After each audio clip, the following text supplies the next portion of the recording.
Les amis, j'espère que vous allez bien, que vous avez passé une très très bonne journée.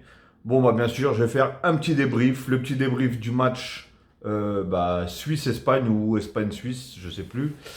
Bref, en tout cas, qualification de l'Espagne au tir au but.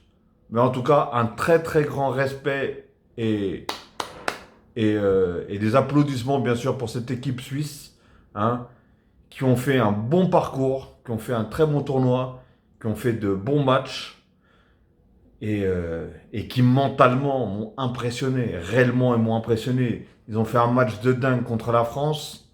Les mecs gagnent 1-0. Ils ratent un penalty derrière. Au bout de je sais pas combien de temps, ils perdent 3-1. Et au final, ils arrivent aux prolongations, au tir au but, et ils gagnent, ils se qualifient. Et là, contre l'Espagne, ils perdent 1-0 contre un but contre leur camp. Après, il y a eu un partout, but de Shaqiri. Du coup, ça va aux prolongations. Mais entre-temps, bien sûr, il y a eu un blessé, un joueur énorme, hein, qui est Mbolo, qui je ne connaissais pas personnellement. Je l'ai découvert avec la Suisse, là. Et que j'ai trouvé, en tout cas, contre la France, il a fait un match exceptionnel. En tout, hein, en vitesse, en technique. Franchement, il est très très fort. Et malheureusement, il s'est claqué à l'arrière de la cuisse. Et il est sorti quand même assez tôt, hein. Quand tu vois qu'il y a les prolongations et tout ça, tu te dis qu'il est quand même sorti assez tôt. Après, il y a eu le carton rouge, donc ça veut dire qu'ils ont joué à 10. Et en plus, il leur manquait quand même l'une des pièces maîtresses. Il s'appelle Chaka, Saka, ou je sais pas comment ça se prononce. Mais voilà, leur pièce maîtresse, ils l'avaient pas, quoi. Il était suspendu pour ce match-là, suite à de nombreux cartons jaunes. Donc voilà, ils sont partis au tir au but et bon, j'avoue que les Suisses cette fois-ci ils ont raté quand même pas mal de tirs au but malheureusement. Pourtant le gardien il a réussi à en sauver.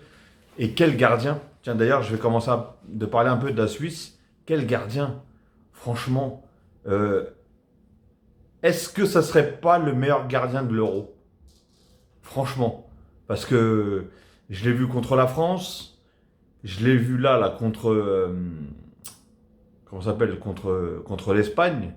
Mais là, aujourd'hui, il a été vraiment décisif. Il a vraiment été décisif. Parce que normalement, l'Espagne, depuis un moment, ils auraient gagné. Ils n'auraient même pas été aux prolongations. Et le mec, dans les prolongations, il te fait des arrêts. Oh là là là là. Et en plus, au tir au but, je crois qu'il t'en a arrêté un ou deux, je sais plus. Non, je crois qu'il y a un, c'est un poteau, et l'autre, il l'a arrêté. Mais non, franchement, excellent gardien. Alors après, je vais vous parler de la défense. Le joueur qui avait fait quelques erreurs, on va dire, contre la France, le Rodriguez ou Rodriguez, je sais pas, c'est un Z ou un S à la fin. Mais bon, contre la France, voilà, malheureusement, il avait raté son péno. C'était lui qui était sur Benzema quand il a marqué le deuxième but, etc., etc. Bon, bref. Et en tout cas, là, il s'est bien rattrapé dans ce match-là, hein. Franchement, il a fait un match, mais tellement énorme, mais tellement énorme. Mais je vous cache pas, hein, il n'y a pas que lui, hein. Parce que pratiquement toute la défense, ils ont fait un match énorme, hein. Jimenki ou Kimenji, je sais plus comment il s'appelle. Apparemment, c'est le défenseur de Dortmund. Moi, j'ai du mal avec les noms, hein. Et en plus, les noms, quand ils sont compliqués, c'est encore plus compliqué pour moi. Je suis désolé en tout cas de ne pas dire les noms correctement. C'est pas que je fais exprès, mais j'arrive pas à les retenir. Mais bon, bref. Mais en tout cas, lui aussi, il a été énorme. Et le blond là, El, Elvedi, je crois, ou Veleldi, ou un truc comme ça là, lui aussi, il était sur tous les ballons, il était partout le mec. Incroyable, incroyable, incroyable. Et je vous dis, hein, franchement, Mbolo, le fait qu'il soit sorti, déjà c'était une grosse pièce maîtresse parce que lui, avec sa vitesse et tout, là, des fois il y avait quand même pas mal de boulevards dans la défense de l'Espagne. Et avec sa vitesse, sa percussion et sa rapidité, ça aurait été compliqué pour l'Espagne. J'en suis sûr, ça aurait été compliqué pour l'Espagne. Après, Shaqiri, je l'ai critiqué pendant les autres matchs parce que je l'ai trouvé un petit peu en dehors de ce qu'il vaut réellement parce que je l'ai déjà vu plein de fois jouer et je trouvais que il était pas trop à son niveau. Mais aujourd'hui, franchement, ça va. Il a fait quand même un match correct. On va pas lui enlever qu'il a fait un match correct. Et comme je disais, par exemple, l'Espagne, par exemple, en première mi-temps, ils ont carrément étouffé les Suisses. Par contre, les Suisses, ils essayaient de ressortir, mais l'Espagne, ils les bloquaient complètement. Ils n'arrivaient pas à ressortir la balle, et quand ils arrivaient à ressortir la balle, ils la perdaient tellement vite. Et je me suis dit, wow, qu'est-ce qu'ils ils vont rester comme ça tout le match? Ça va être très compliqué s'ils jouent comme ça la Suisse tout le match, ils vont prendre cher, hein. Et au final, non, au final, après, ils se sont pris le premier but, hein. Et après, comme d'habitude, ils se sont un peu. Après, ils l'ont pris tôt, hein, le premier but, hein. Mais, euh, mais après, franchement, ils se sont, on va pas dire réveillés, mais je pense que c'était leur tactique de jeu, hein. Et je pense qu'ils devaient vouloir jouer peut-être en contre-attaque ou etc. Parce que, comme je vous ai dit, hein, il y a Mbolo qui est très rapide, etc. Et, mais voilà, ça a été très compliqué quand même pour les Suisses de tenir déjà à 10 tout ce temps. Et je pense que la lucidité, ils l'ont perdu pendant les tirs au but, qu'on le veuille ou pas, hein. Surtout, ils ont fait un match tellement énorme, tellement énorme. Pas. Non, franchement, rien à dire. Même Vargas qui est rentré, hein, déjà, il avait fait une bonne entrée déjà contre la France. Et là, contre la Suisse, franchement, ça va. Il a bien joué. Non, franchement, ils ont bien joué, les Suisses. Et l'Espagne, je pense que ils savaient que les Suisses, quand même, ils avaient du ballon. Et ils savaient faire tourner la balle aussi. Mais voilà, les Espagnols, c'est leur spécialité, hein, qu'on le veuille ou pas. Ils ont toujours joué dans ce style-là. Un petit peu moins tiki-taka qu'avant. Mais toujours en passe, en une voire deux touches de balle maximum, par exemple. Par contre, ouais, deux touches de balle maximum, pam pam, ça joue, ça trouve dans les espaces, ça passe derrière le dos.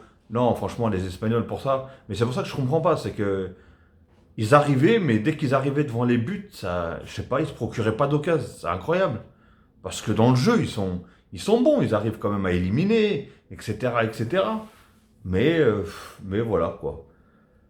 Il y a même Busquets vers la fin. Mais après, voilà, Busquets, il a quand même joué tout le match. Euh, et il est plus tout jeune, le Busquets. Mais voilà, Busquets, on voit que c'est un maître d'orchestre. Quand bien sûr, j'ai toujours répété, hein, ça, pour ceux qui me suivent depuis le début, et quand je fais les débriefs sur l'équipe du Barça, je dis que quand l'équipe de Busquets, bah, elle a la possession, que ce soit le Barça ou l'Espagne, Busquets, voilà, c'est magique ce qu'il fait. Avec sa vision du jeu, son style de passe, même sa précision et tout. Le mec est très très fort. Mais après, par contre, si en face, ça prend la possession ou ça fait courir, là déjà, il a beaucoup plus de difficultés, beaucoup plus de complications pour lui. Mais bon, franchement, il a fait quand même son match, donc on peut pas lui retirer ça. Sinon, il y avait qui d'autre? Bah, le gardien, il a bien joué, hein. Le gardien, du coup, il a quand même sauvé des tirs au but. Après, il n'a pas eu grand-chose non plus à faire, hein, le gardien espagnol, personnellement. Mais voilà, la Suisse, c'est dommage qu'ils ils ont pas réussi. Bah, après, voilà, c'est le fait aussi, comme je vous ai dit, hein, ils ont deux grands joueurs. Un joueur suspendu, un joueur qui s'est blessé, et en plus un joueur qui sort. En plus, c'est un milieu de terrain et qui sort bah, avec un carton rouge. Donc, et après, voilà, c'est très très très compliqué. Je pense qu'il y a beaucoup d'équipes, ils auraient même pas réussi à tenir jusqu'aux prolongations. Alors qu'eux, ils ont quand même tenu jusqu'au tir au but. Donc, franchement, faut vraiment vraiment les féliciter parce qu'ils ont quand même fait un énorme parcours. Et voilà. Donc maintenant, les Espagnols, si je ne me trompe pas, ils vont jouer contre les gagnants de ce soir, qui est soit la Belgique, soit l'Italie. Je pense qu'on va assister à un grand match, en tout cas je l'espère, hein, parce que c'est vraiment une grosse affiche, deux grosses équipes. Même si par contre je sais pas du tout. Bon bref, de toute façon je suis pas là pour parler de ce match-là, mais bon en tout cas voilà, l'Espagne du coup elle va rencontrer une de ces deux équipes. Je pense que Luis Enrique, bah, c'est bien ce qu'il fait, parce que c'est vraiment vraiment bien, parce qu'il a décidé de... Voilà, ils sont 26 joueurs ou je sais pas combien, et il en a fait tourner 24. Les seuls qui n'ont pas tourné, c'est les gardiens au final. Mais sinon, ils ont tous joué un minimum. Et là, il te sort quand même Morata à la 57e, je crois. Il t'a sorti Sarabia à la je sais plus combien, alors que Sarabia, il faisait un bon match d'ailleurs. Je tenais vraiment à le féliciter, lui. Hein, joueur parisien, bien sûr. mais, euh, mais ouais, franchement, en Espagne, il m'épate. Il m'épate. Et donc, il a sorti vraiment ses trois gros attaquants, qui est Sarabia et ouais, Sarabia, Morata et zut, je sais plus c'était lequel d'autre. Bref. Après, on a Jordi Alba. Jordi Alba qui a fait un très très grand match. Comme d'hab. Hein. De toute façon, comme d'hab. Et quand je le vois qui met sa frappe, pop, pop, pop, pop. Je me suis dit, oh là là, je croyais qu'il allait nous remettre une. Bah, pour ceux qui suivent le Barça, ils ont dû le voir. À un moment, une fois, il a eu mis une frappe, une cacahuète. Et ben, je crois que c'était d'ailleurs même en Ligue des Champions. C'était même pas en championnat. Il met une cacahuète et une reprise et la balle, pff, elle est rentrée direct. Bah là, elle était bien partie, hein. Elle était bien partie, mais non, elle n'est pas rentrée. Mais bon, en tout cas, voilà, voilà. Hein. En tout cas, comme j'ai dit, hein, et je pense qu'il n'aurait pas dû sortir aussi vite tous ces attaquants parce que ça aurait pu le. Heureusement qu'il s'en est sorti, pardon. Oh, j'ai du mal à parler. Il s'en est sorti du coup au tir au but, mais on a bien vu que à la fin c'était compliqué, hein, parce que il y en a un, Omu, ou je sais pas comment il s'appelle lui. Bah, il est peut-être fort, mais devant les buts, ça cadre pas trop. Ça cadre pas trop. Pardon, excusez-moi, c'est ma petite fille qui fait un peu le bruit. Et, euh, et comment ça s'appelle? Et ouais, il aurait pas dû sortir. Il aurait pas dû sortir. Pardon. Il aurait pas dû sortir tous ces joueurs-là. Tout simplement, aussitôt en fait. Et, et je pense qu'ils auraient. Mais tant mieux. En même temps, pour le plaisir, pour le suspense. En plus, je me suis dit, putain, s'il va au tir au but, franchement, limite, j'aurais aimé aussi que la Suisse, elle passe. L'Espagne aussi, bien sûr que j'ai envie qu'elle passe, parce que voilà, l'Espagne, elle produit quand même du beau jeu, qu'on le veuille ou pas, et ça, c'est le style de jeu que j'adore. Mais la Suisse, pour leur mental, pour, euh, pour tout, tout ce qu'ils ont fait, j'aurais aimé qu'ils passent aussi. Voilà, et j'aurais aimé que les deux y passent. Mais c'est pas possible. Il faut bien sûr un gagnant, un qui passe et un qui passe pas, du coup, qui se fait éliminer. Donc voilà. Donc sur ce, les amis, je vais vous souhaiter une très bonne soirée ou une très bonne nuit ou une très bonne journée. De toute façon, je vais faire un petit débrief après sur comment ça s'appelle Belgique-Italie. Je vais faire un petit débrief sur ça ce soir. Donc pour ceux qui vont me suivre, hein. Je vous dis à ce soir, sinon les autres, hein, bah, je vais vous souhaiter une très bonne soirée ou une très bonne nuit, ok les amis. Et, euh, et n'oubliez pas, pardon, je suis un peu perturbé parce que ma fille elle est à côté et elle me stresse un peu. Donc, et en plus elle est toute petite, donc elle comprend pas ce que je suis en train de faire. Et qu'est-ce que je voulais dire? Ah oui, donc n'hésitez pas en tout cas à vous abonner, si ce n'est pas encore fait bien sûr, et de cliquer sur la cloche pour avoir toutes les notifications une fois que je mettrai une vidéo en ligne. Et bien sûr, n'oubliez pas à liker si bien sûr la vidéo vous a plu. Et laissez dans les commentaires et lâchez des coms au maximum, il n'y a pas de souci. On fera un échange, il n'y a pas de problème si bien sûr il n'y a pas d'insulte.